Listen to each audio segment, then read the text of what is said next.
Bom dia, 12 horas e 12 minutos, perdão por esse pequeno atraso.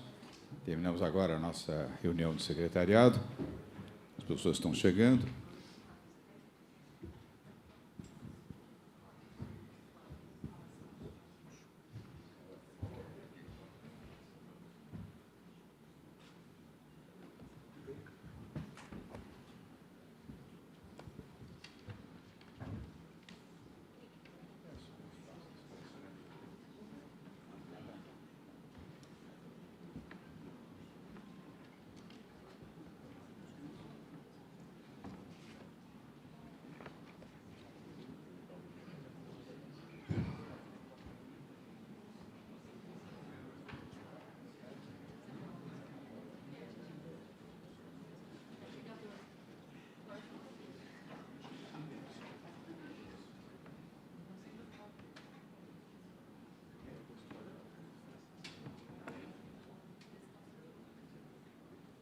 Bem, nós vamos dar início à nossa coletiva.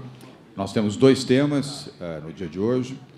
O primeiro tema é a nova Previdência, a sanção da nova Previdência no Estado de São Paulo.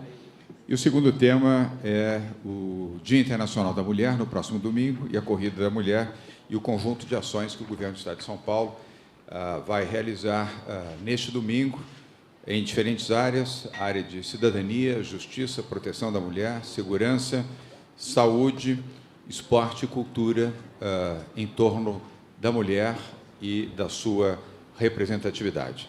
No primeiro tema da Previdência, eu queria registrar a presença do deputado Cauê Macris, presidente da Assembleia Legislativa do Estado de São Paulo.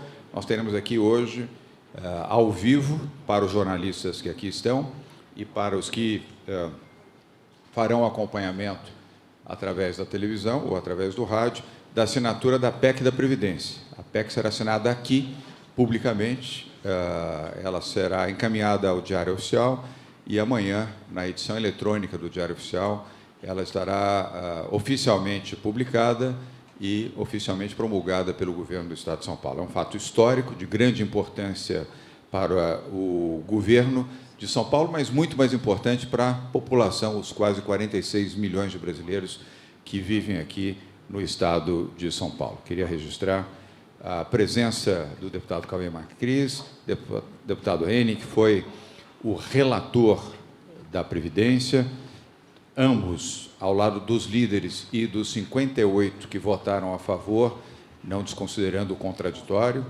59, perdão, que votaram a favor da Previdência, e com isso eu não quero, evidentemente, censurar os que não votaram ou os que votaram contrariamente, faz parte da democracia e nós temos que respeitar o contraditório na democracia, mas aos parlamentares que aqui estão, onde eu incluo a Carla Morando, que é líder na Assembleia, em nome da bancada feminina, ao Reni, que foi o relator e que fez isso com muita competência, com muito cuidado, com uma equipe técnica e ao lado de outros parlamentares, muito obrigado. A forma sensível, objetiva, transparente e independente. Quero dizer que, inclusive, o Executivo entregou a sua proposta e, obviamente, respeitou a decisão da Assembleia nas suas emendas e na formatação definitiva do projeto da Previdência e sob o comando do seu jovem presidente, o mais jovem presidente da Assembleia Legislativa da história, Cauê Macris, ela foi aprovada esta semana em segundo turno. Também à mesa a Bia Dória, minha esposa, dado que nós estaremos juntos no próximo domingo, no Dia Internacional da Mulher. A Bia vai correr, eu não posso, porque são apenas as mulheres que fazem parte da corrida das mulheres, Vailda Ferreira, que é o nosso secretário de esportes, e também presente, obviamente, o Rodrigo Garcia, nosso vice-governador e secretário de governo, Henrique Meirelles, secretário da Fazenda, e o Antônio Carlos Maluf, que é o secretário da Casa Civil do Governo do Estado de São Paulo. Neste primeiro tema da Previdência, hoje nós estamos sancionando o projeto de lei complementar que regulamenta a nova Previdência em São Paulo. Essa nova Previdência é para o funcionalismo estadual. As mudanças entram em vigor imediatamente, com a sanção que será assinada aqui e a publicação amanhã no Diário Oficial Eletrônico. Na segunda-feira, as mudanças já entram em vigor, de acordo com os termos da lei complementar. Com essa medida, o governo do Estado de São Paulo, e por isso a presença do secretário da Fazenda e ex-ministro da Fazenda e presidente do Banco Central, Henrique Meirelles, nós teremos uma economia em 15 anos de 58 bilhões de reais, 58 bilhões cujos recursos serão aplicados fundamentalmente para educação, saúde, saneamento, infraestrutura e segurança pública. São recursos essenciais para que o nosso governo e os governos que nos sucederem terem a oportunidade de realizar políticas públicas reais, voltadas principalmente aos mais pobres, aos mais humildes, aos desempregados e aos que mais sofrem em nosso país, e especificamente no Estado de São Paulo. A Assembleia Legislativa fez justiça ao permitir, com esta correção e com a reforma da Previdência, orientar recursos a quem efetivamente precisa de recursos provenientes do Estado. Reforma essencial para a sustentabilidade financeira do Estado de São Paulo, inclusive para pagar o sistema previdenciário.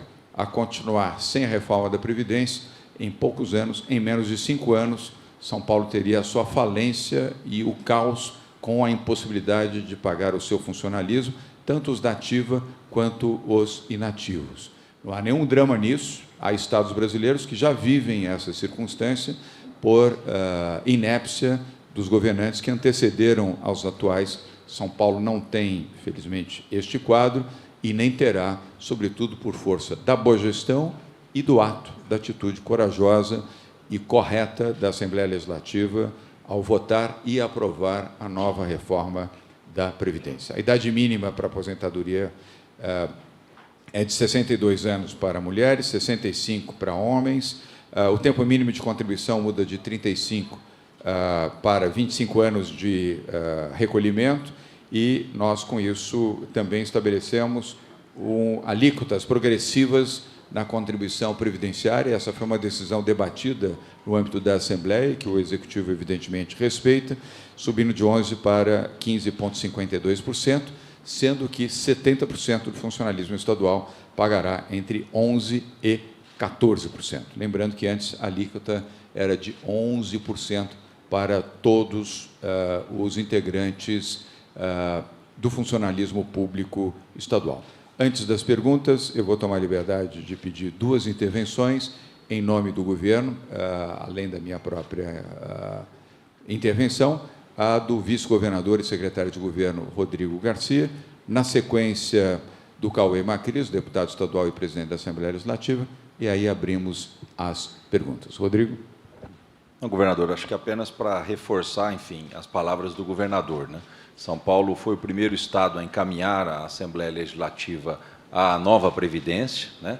Tivemos um contencioso jurídico entre o Parlamento e o Judiciário que foi superado apenas esse ano, e, a partir do momento que esse impedimento foi superado, a Assembleia deu a sua resposta no mesmo dia, já votou o primeiro turno e, na quarta-feira, concluiu o segundo turno da PEC, mais o projeto de lei complementar com regras específicas. Então, o reforço aqui do agradecimento do governo de São Paulo, da população de São Paulo, ao Parlamento, à determinação do Parlamento e à justiça que a nova Previdência de São Paulo promove, na medida em que ela garantirá a aposentadoria daqueles que já se aposentaram, garantirá parte da sustentabilidade dos futuros aposentados e vai, com isso, promover a justiça na aplicação do orçamento público, seja a economia gerada com a nova contribuição, seja a prorrogação em regra de mais 5 anos de trabalho.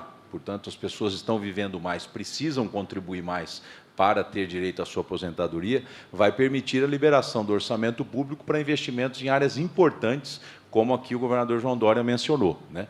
A não ser feito isso, nós teríamos, em pouquíssimos anos, a insustentabilidade da Previdência. Então, o que São Paulo fez é justamente promover justiça social com a aplicação do orçamento, garantindo aos servidores os seus direitos e garantindo ao conjunto da sociedade, que não é servidor público, investimentos em áreas importantes. Então, um agradecimento também ao Parlamento e à população que compreende o impacto dessa decisão que foi tomada aqui em São Paulo.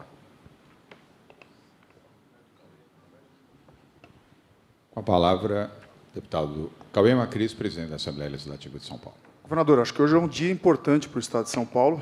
Todos são claramente sabedores da dificuldade previdenciária que não só o Estado de São Paulo, mas todos os estados e o país enfrentavam.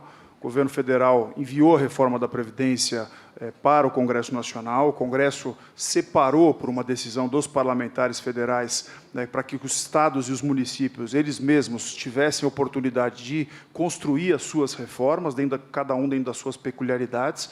Nós assumimos a missão de poder trazer esse debate, quando o governo resolveu enviar ao Legislativo a reforma da Previdência, que era extremamente importante, afinal, a gente sabe que o Estado hoje, o maior gasto de todas as suas áreas é com a questão previdenciária, e eu sempre coloquei a todos os parlamentares, à imprensa, que o Legislativo faria esse debate de uma maneira aberta, como fez, sim, entrando dentro dessa discussão de maneira profunda. Está aqui o deputado Reni, que foi o relator, né, da reforma do projeto de emenda constitucional, a deputada Carla Morando e todos os parlamentares, sejam eles favoráveis ou contrários à reforma, né. O que nós tínhamos que fazer é o debate. Acho que o Legislativo deu a sua contribuição, né, fez alterações que foram respeitadas pelo Poder Executivo, e aí eu quero aqui fazer um agradecimento ao governo, em nome do nosso governador João Dória, que respeitou a construção legislativa dos entendimentos para garantir a aprovação com 59 votos favoráveis às mudanças constitucionais, né, e eu acho que hoje nós damos aí um avanço nas contas públicas do nosso Estado, né, mostrando que o Estado de São Paulo sempre teve a responsabilidade não só com a gestão do dinheiro público, mas com todas as questões também que envolvem pontos sensíveis, como era a questão da Previdência. Obrigado, deputado Cauê Macris. Nós vamos agora à assinatura da PEC da Previdência, que é uma homenagem também aos jornalistas e à imprensa de São Paulo. Neste momento, o deputado Cauê Macris, como presidente da Casa, assina e nós vamos promulgar. Aqui.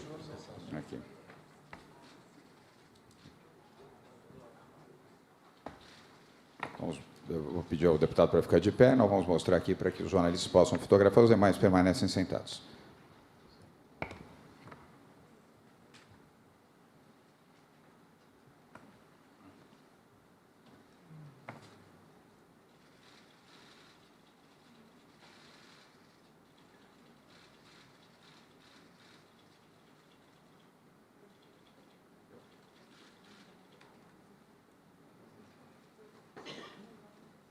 Viva São Paulo, viva o Brasil.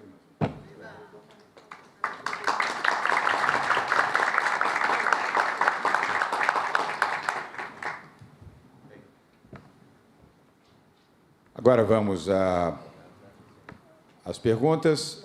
Nós temos 4 no tema da Previdência e 3 no tema das mulheres, mas o tema das mulheres nós vamos apresentar ainda logo após o término das perguntas que serão formuladas pelos jornalistas. Vamos começar mais uma vez com o Giba Bergamin. O Giba vai ter que pagar um almoço para uma das meninas aqui da imprensa do governo do Estado de São Paulo. Ele é sempre o primeiro aqui da lista. Giba, você está com prestígio, mas vai ter que pagar o almoço aqui, ou para a Letícia, ou para a Márcia, ou para alguém, com certeza. Eu sei, não, eu sei, estou brincando. Nem sempre sou o primeiro, mas totalmente a favor do empoderamento das mulheres. Muito bem, aí, Giba. Salva de palmas para o Giba Bergamin. Giba, boa tarde. Boa tarde. Sua pergunta, por favor. Obrigado. Vou perguntar sobre Previdência. Primeiro, só para tirar a dúvida, PLC sancionado e a PEC já promulgada pelo Cauê, é isso? Só para tirar essa dúvida. Os dois publicados no Diário Oficial. A PEC publicada no Diário Oficial do Legislativo, promulgada amanhã, e a sanção da lei promulgada no Diário Oficial do Estado amanhã, sancionada. Perfeito. Em relação aos prazos, né? Todo mundo quer saber, especialmente os servidores, quase 1 milhão entre ativos e inativos, querem saber quando passa a valer o novo modelo de alíquota progressiva, entre 11% e 15,7%. Ouvi na Assembleia na terça-feira que haveria um prazo de 90 dias aproximadamente. Queria saber exatamente quanto vai mudar na folha de pagamento do servidor o desconto da aposentadoria. Basicamente isso. Obrigado. Ok. Giba, obrigado. Vou responder e vou dividir a resposta com o deputado Cauê Macris. 90 dias, o prazo que você ouviu é o prazo correto, portanto, de agora a 90 dias será a sua aplicação. E sobre os percentuais responde o deputado Cauê Macris. Toda eficácia da legislação entra em vigor a partir do momento da publicação amanhã no Diário Oficial, seja da PEC ou da lei. A única diferença em relação ao prazo é a obrigatoriedade da noventena, que são 90 dias a contar para poder se cobrar uma nova alíquota, no caso a pré-estabelecida pelo projeto que foi colocado.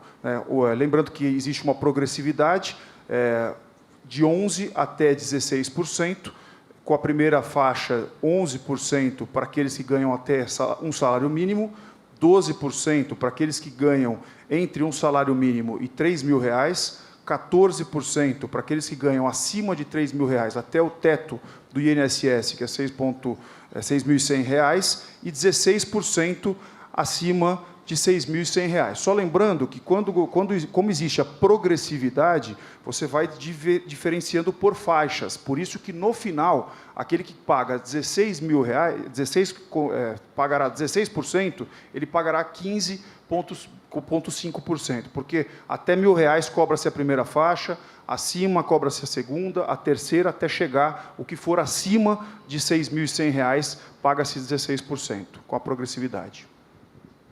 Obrigado, deputado. Obrigado, Giba. Vamos ao próximo veículo, ainda no tema da Previdência, a Rádio CBN, Marcela Lorenzetto. Marcela, muito obrigado pela presença. Boa tarde. Sua pergunta, por favor. Boa tarde, governador. Boa tarde a todos. Governador, apesar dessa economia prevista em 15 anos, alguns deputados e até líderes do governo dizem que a reforma ela deve sanar o déficit apenas por 3 anos. Por que o senhor apresenta essa reforma agora, que não resolve todo o rombo? Por que não apresentar uma reforma um pouco mais robusta, que seria por mais tempo? E também tem, se o senhor me permitir, mais uma questão a respeito dos prejuízos na Alesp, né? Depois da votação. Como que vai ser feita essa recuperação dos espaços e para quem vai custar esses reparos? Obrigada. Obrigado, Marcela. Vou dividir a resposta com o nosso secretário de governo e vice-governador, Rodrigo Garcia. No segundo tema, nós estamos fazendo a identificação daqueles vândalos, que aqueles não são manifestantes e, a meu ver, não são representantes da sociedade civil. Quem agride, ameaça incendiar, bate, destrói, fala palavrões e estabelece o confronto como forma de defender a democracia, a meu ver, não merecem respeito, merece a aplicação da lei. A orientação que dei à Polícia Civil, à Polícia Militar, é fazer a identificação facial. Nós temos muitas imagens de fotografias e principalmente imagens gravadas, e processar essas pessoas, e elas terão que, sendo processadas e havendo a definição da Justiça, elas deverão reembolsar à Assembleia Legislativa o total dos prejuízos que causaram. E quero aproveitar aqui para lamentar atitudes dessa natureza, ameaçando, agredindo e estabelecendo o confronto e o emparedamento como forma de fazer valer a sua ideia. Isso não é democracia, isso é vandalismo. Vandalismo é crime. Na primeira parte da sua pergunta, vou pedir, no qual já contesto, porque não foi você, pessoas que comentaram isso, a reforma é robusta e ela tem musculatura suficiente para atender, neste momento e ao longo desses próximos anos, de forma adequada às necessidades do Estado, mas quem vai lhe dar a resposta completa é o secretário de Governo, Rodrigo Garcia. O nome dela aqui é Marcela. Enfim, apenas para detalhar um pouco o que o governador lhe disse. Regras gerais, São Paulo adotou a regra geral do governo federal, não poderíamos adotar outra regra. Você pode diminuir, não aumentar. Nós ficamos com a regra geral do governo federal na idade mínima e no tempo de contribuição. Quando você fala, olha, a reforma poderia ser mais robusta, você precisa entender que a reforma da Previdência em Brasília, que começou com o nosso ministro Meirelles e terminou agora, ela também não zera o déficit da Previdência Nacional. Você minimiza esse déficit. Para você zerar o déficit, você não pode pagar mais aposentadoria, para você ter uma ideia. Então, você minimiza o déficit com a reforma, pedindo que as pessoas trabalhem 5 anos a mais e pedindo que elas tenham um desconto maior no salário. que é o que dá para você fazer. Para você zerar, você precisa parar de pagar. Então, não é possível uma reforma que zerasse o déficit, nem em Brasília, nem em nenhum estado brasileiro. E o Estado está cobrando a alíquota possível de ser cobrada do servidor, que é uma alíquota média de 14%, que, por uma decisão da Assembleia, ela ficou linear, mas o resultado dela é uma alíquota de 14%. Então, a Assembleia aprovou uma reforma mais robusta possível dentro da Constituição Federal, né, inclusive permitindo que o Estado possa, a partir de agora, na sua contabilidade, fazer declaração de déficit, né, e acionar os gatilhos necessários da Constituição Federal para ter ainda mais arrecadação. Então, é errado as pessoas que não conhecem o sistema previdenciário imaginar que você faz uma reforma e zera o déficit. Não é para isso. A reforma é para você ter um déficit sustentável. Parte ainda desse déficit, grande parte, ele é pago pelo contribuinte paulista, ele não sai da folha de pagamento do servidor, mas é assim em São Paulo, é assim no Brasil e é assim nos outros países do mundo, entendeu? Então, é errado imaginar que a reforma zera o déficit. Ela minimiza e, atualmente, lá na frente, ela equilibra pelas reformas que nós estamos fazendo agora. Só uma complementação aqui, se me permitir, governador. Diferentemente do governo federal, nós já aprovamos uma reforma para o novo servidor a partir de 2013.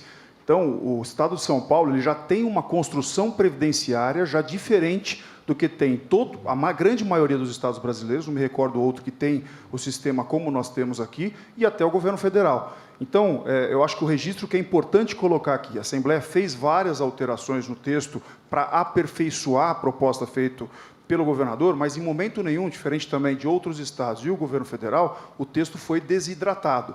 Todo aquele montante que foi discutido, inclusive era uma conversa que a gente fazia constantemente com os parlamentares, nós vamos discutir a maneira como nós estamos fazendo a cobrança, mas em momento nenhum nós vamos mudar o valor final da economia que está sendo prevista e proposta pelo governo.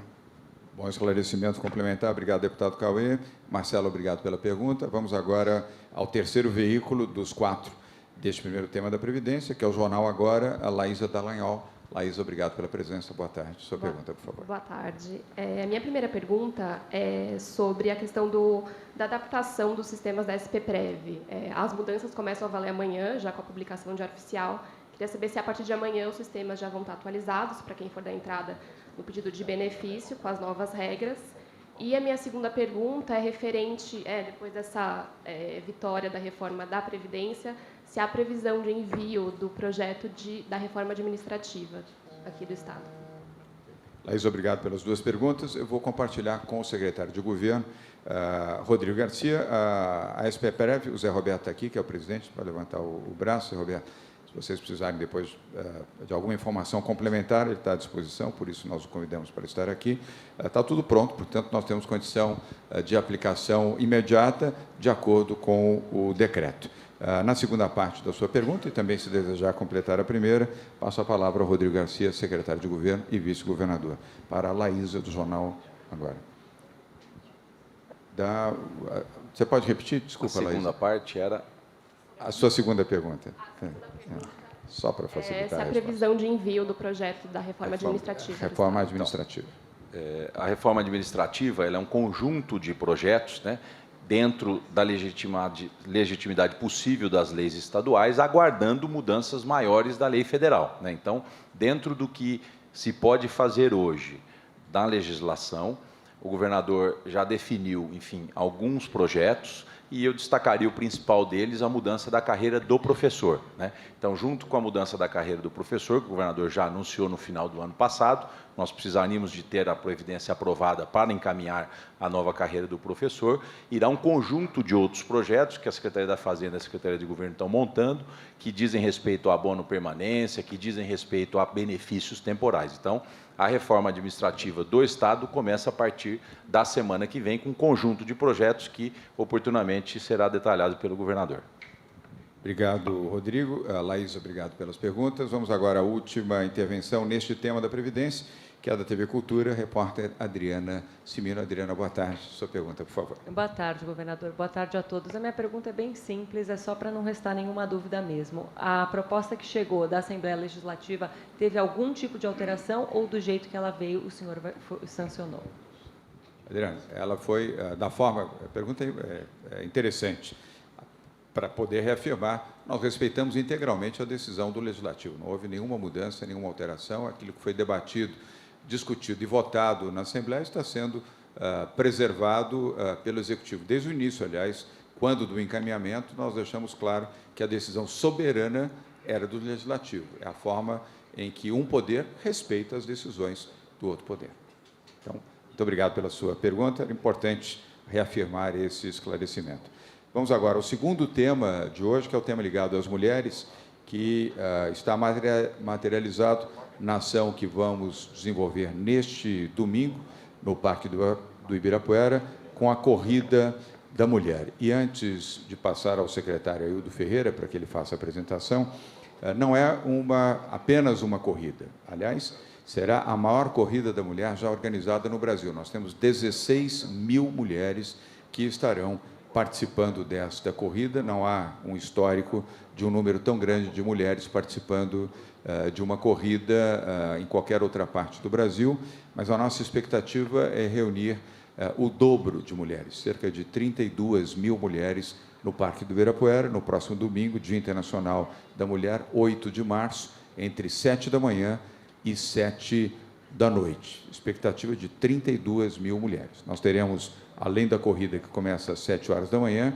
são duas provas, uma para 5 quilômetros e outra para 10 quilômetros, tendo também uma prova específica para mulheres com portadoras de deficiência, que serão instruídas dentro do programa para poderem participar, dentro das regras paralímpicas e adequadas para a participação daquelas pessoas com deficiência, e aquelas que têm mais performance participam da prova de 10K, que são 10 quilômetros. As que são praticantes não regulares, nos 5 quilômetros. E, obviamente, o objetivo não é transformar isso numa competição, mas sim num projeto de valorização da mulher. Nós teremos 4 carretas do programa Mulheres de Peito, a partir das 7 horas da manhã, com o programa de mamografia, principalmente para as mulheres na faixa etária entre 50 e 70 anos. Os exames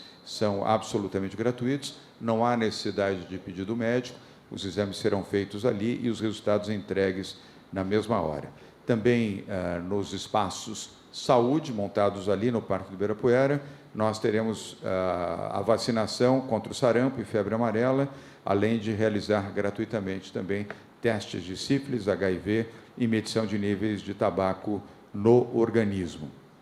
Também teremos o programa de orientações do coronavírus e arboviroses, dengue, zika, chikungunya e febre amarela, e também orientações específicas sobre a saúde da mulher, pelas equipes da Secretaria de Saúde do Estado de São Paulo. Teremos também uma delegacia da mulher para prestar atendimento e orientação às mulheres. Também teremos um efetivo da Polícia Militar, garantindo a segurança a toda a organização, e mulheres que desejarem e precisarem fazer denúncias poderão fazê-lo ali, neste momento, na Delegacia da Mulher, que estará operando das 7 da manhã até as 7 da noite. A Secretaria de Justiça e Cidadania vai oferecer o atendimento do PROCON durante todo o período, e também teremos do Fundo Social, presidido pela Bia Dória, minha esposa que está aqui ao lado, nós também os programas de profissionalização, qualificação profissional para beleza, principalmente para os programas de beleza, formação nesta área, manicure, pedicure, cabeleireiras, para os programas que já são realizados pelo Fundo Social aqui em São Paulo. A Defensoria Pública também estará presente no atendimento jurídico e gratuito para as pessoas que não têm condições financeiras de contratar advogados, independentemente qual seja a sua causa. E a Secretaria de Desenvolvimento Social vai estar presente também com o programa de proteção social em diferentes níveis, para demonstrar os programas que são específicos no atendimento à mulher. E a Secretaria dos Direitos da Pessoa com Deficiência também para garantir todo o atendimento, sejam as que vão participar da corrida, sejam as mulheres que, não participando, terão também direito a este atendimento. E agora, vamos à corrida especificamente. O Aildo vai fazer a apresentação na tela, de forma breve, do que será a Corrida da Mulher, celebrando o Dia Internacional da Mulher. Ailton. Obrigado, governador. Bom dia, boa tarde a todos. Eu vou pedir permissão, governador. O senhor resumiu bem todos os detalhes aí. Eu vou ser breve, então, na apresentação, para não ficar repetitivo.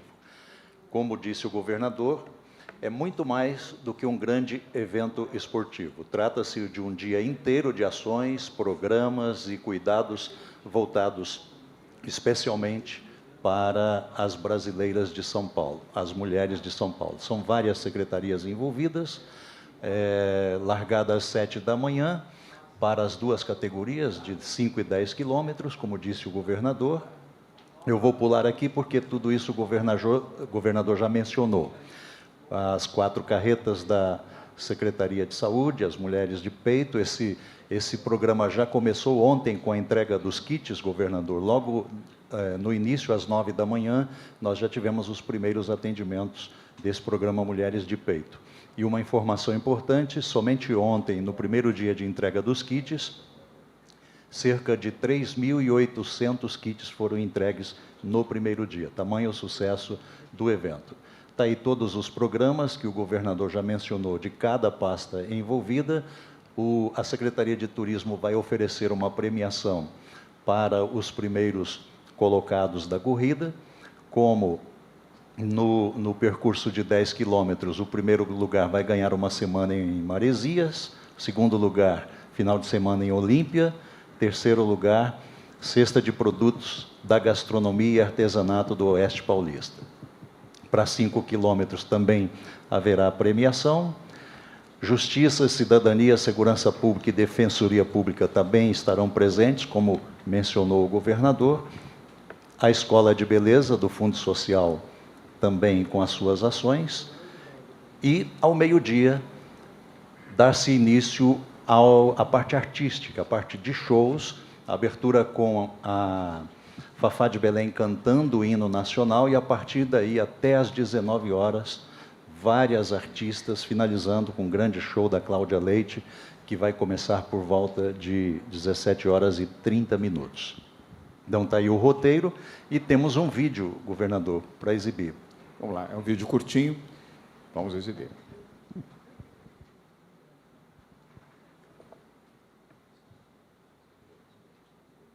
Tem um vídeo aí? Tem.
Sobre os shows, eu queria registrar que, a partir do meio-dia, conforme disse o secretário, nós abrimos com a Fafá de Belém e a Jazz Sinfônica Brasil. Depois teremos a Ana Vitória, a Bebé Salvejo, a Luísa Posse, Leila Pinheiro, Roberta Sá, Elba Ramalho, Paula Lima e Cláudia Leite. Um show de grandes mulheres da música popular brasileira. Um agradecimento também às empresas privadas. Todo este evento está sendo feito 100% com o apoio de empresas privadas. Não há nenhum incentivo aqui, não há nenhuma vantagem de incentivo. As empresas que estão patrocinando este evento são a Unimed, a Avon, a Sabesp, o Banco Santander, a Ola, a Cosan e a KID. E e o apoio também da Rede Record de Televisão e R7, da Rádio Brasil, da Rádio Nova Brasil FM e Rádio Jovem Pan, que são os apoiadores de mídia, também solidários no tema das mulheres. Agora podemos ir para as perguntas, começando pela Cláudia Reis, da TV Record. Cláudia, muito obrigado pela presença. Boa tarde. Sua pergunta, por favor. Boa tarde. Para se inscrever, queria saber como faz, dá para fazer na hora, porque a mulherada vai querer saber e participar, né? Cláudia, uma boa e uma má notícia. A boa notícia é que já estão esgotadas as inscrições. Eram 15 mil, nós colocamos 16 mil, porque a demanda foi muito grande, mas tivemos que encerrar com 16 mil mulheres inscritas, os kits já entregues, as camisetas e os números também, o que nos faz acreditar que o ano que vem vamos ter uma nova Corrida da Mulher, na mesma data do Dia Internacional da Mulher, talvez para ampliar ainda mais o número de inscrições, mas já não há possibilidade de fazer inscrição no dia, as inscrições estão tomadas e é a maior Corrida da Mulher já realizada no Brasil, ou seja, do ponto de vista oficial, este é o número, o que não vai impedir, conforme mencionei, que outras mulheres participem, não da corrida, mas do evento como um todo, das 7 da manhã às 7 da noite. São várias as atividades, conforme você pôde observar na apresentação feita, onde as mulheres terão a oportunidade de se exercitar, assim como defender os seus direitos, fazerem as boas práticas no âmbito da saúde, da saúde da mulher e também dos seus filhos, e programas culturais que estarão funcionando durante toda a manhã e à tarde no Parque do Ibirapuera. Muito bem. Vamos agora à próxima, é a Nicole Fusco, da Rádio Jovem Pan. Nicole, boa tarde, obrigado pela presença. Sua pergunta, por favor. Governador, boa tarde a todos. Eu queria saber, esse valor de R$30 da inscrição é um valor simbólico, para onde que ele é destinado? E queria também saber se existe algum prêmio para a corredora vencedora. Sim, sobre os prêmios, já foi dito pelo secretário, há sim a premiação, embora o objetivo não seja estimular a competição, mas os 3 primeiros colocados em cada uma das categorias, 10 km e 5 km, teremos premiações que foram já anunciadas pelo secretário, acho que você tem no release eletrônico ou impresso aí com você. E sobre os R$30, sim, tem uma função específica social e vai explicar o secretário Aildo Ferreira. Exatamente. Esse preço simbólico aí, todo será revertido para a Defesa Civil, para que seja, e para o Fundo Social também, para que seja transformado em um kit de higiene e cestas básicas, principalmente para atender as pessoas vítimas das catástrofes que a gente tem visto aí. A totalidade, a pergunta é interessante, Nicole, porque por isso nós estamos fazendo isso com a Fundação dos Bombeiros, que é a forma correta e legal de se fazer a arrecadação de recursos, a administração desses recursos para a compra de kits. São kits de higiene feminina, kits para crianças, inclusive fraldas, e kits de higiene pessoal, independentemente do kit de higiene feminina. E também, dado ao fato de que foi um sucesso muito grande, todos os 16 mil pagaram os R$30, não houve abono nenhum, todo participante tinha que fazer esse pequeno investimento de R$30, também será possível comprar colchões e travesseiros e a totalidade desses recursos para atender os desabrigados nas chuvas, nos desabamentos, deslizamentos da região da Baixada Santista, principalmente no Guarujá, Santos e São Vicente. Vamos agora à última pergunta da Super Rádio, o jornalista Júnior Berilo. Júnior, onde você está? Aqui. Júnior, boa tarde, obrigado pela presença. Sua pergunta. Boa tarde, governador, boa tarde a todos. A minha pergunta ainda vai nesse sentido dos R$30 que foram arrecadados, cada valor dá em torno aí de R$480 mil, é um valor considerável que vai ser doado para a Defesa Civil. E eu gostaria de saber do secretário se esse modelo de eventos onde o valor arrecadado é destinado para fins sociais, nesse caso, Defesa Civil, se isso pode ser levado para o futebol, para o basquete, para outras modalidades esportivas aqui no Estado. Neste caso específico, não, porque ele tem o destino certo desde o início da formatação do evento. Fala do modelo. O modelo, sim. Claro que a gente pode pensar num projeto nesse formato, destinando esses recursos para o esporte, com certeza. Pergunta também interessante, porque isso é um fato novo. O máximo que já tinha ocorrido anteriormente era a cesta básica, em alguns eventos esportivos ou até musicais. Mas, neste formato de uma contribuição financeira para uma fundação, que é a Fundação dos Bombeiros, que administra a aquisição dos kits, e fará isso, evidentemente, com total transparência, e buscando os melhores preços para compor os kits e de acordo com a necessidade. Quem faz a demanda da necessidade é a Defesa Civil, com o coronel Walter Niacas, vou pedir só para levantar o braço, que está aqui, que é o secretário da Casa Militar e coordenador-geral da Casa Civil. Ele já sabe as demandas específicas para os desabrigados na região da Baixada Santista. Nós temos recebido muitas doações, eu fiz um apelo que, felizmente, foi bem respondido na última terça-feira, reafirmei ontem no Guarujá, eu fui 2 vezes à Baixada, mas ainda há algumas necessidades específicas entre esses kits, e aí o balizamento disso será feito pela Defesa Civil e a Fundação de Bombeiros faz a aquisição daquilo que é necessário, não haverá nenhum desperdício. Se houver ainda sobra de recursos, vai para o Fundo Social na aquisição de kits de durabilidade maior para os atendimentos quando necessário, e aí a ação preventiva. Mas é um bom modelo, o Júnior tem razão em fazer a pergunta, porque é um bom modelo para outras atividades, o valor é pequeno, isso não inibiu as inscrições, ou seja, R$30 não foi um fator inibitório para a participação das mulheres, tanto é que esgotou antes mesmo do limite que nós imaginávamos que fosse hoje, esgotou isso na quarta-feira, já não tínhamos mais inscrições disponíveis, o que prova que as pessoas solidariamente se dispõem a contribuir. Então, Júnior, obrigado pela pergunta e, de certa maneira, um pouco pela sugestão embutida na sua pergunta. Eu queria agradecer mais uma vez a presença de todos. Com isso, nós encerramos a nossa coletiva. As mulheres que aqui estão, eu tinha pedido para trazer os 2 buquês de flores, se a gente conseguir agilizar, já devia estar aí. Mas você dá uma ajudazinha ali. Quando a gente pede para homem é mais demorado. Se fosse mulher, já estava aqui. Então, o homem é sempre... A marcha não é a mesma velocidade das mulheres. Agora sim. Tem mais um. Não, tem 2 aqui. Então, um vai para você, Carla Morando, e outro vai para a Bia, minha esposa. E para todas as mulheres que aqui estão, jornalistas ou não jornalistas, cinegrafistas ou fotógrafas, nós temos aqui à saída o mesmo buquê de flores para vocês, desejando às mulheres um feliz Dia das Mulheres e que o respeito, seja dos órgãos públicos, seja da população de forma geral, seja expresso não apenas pelas flores, mas por atitudes. Muito obrigado, uma boa tarde a todos. Obrigado.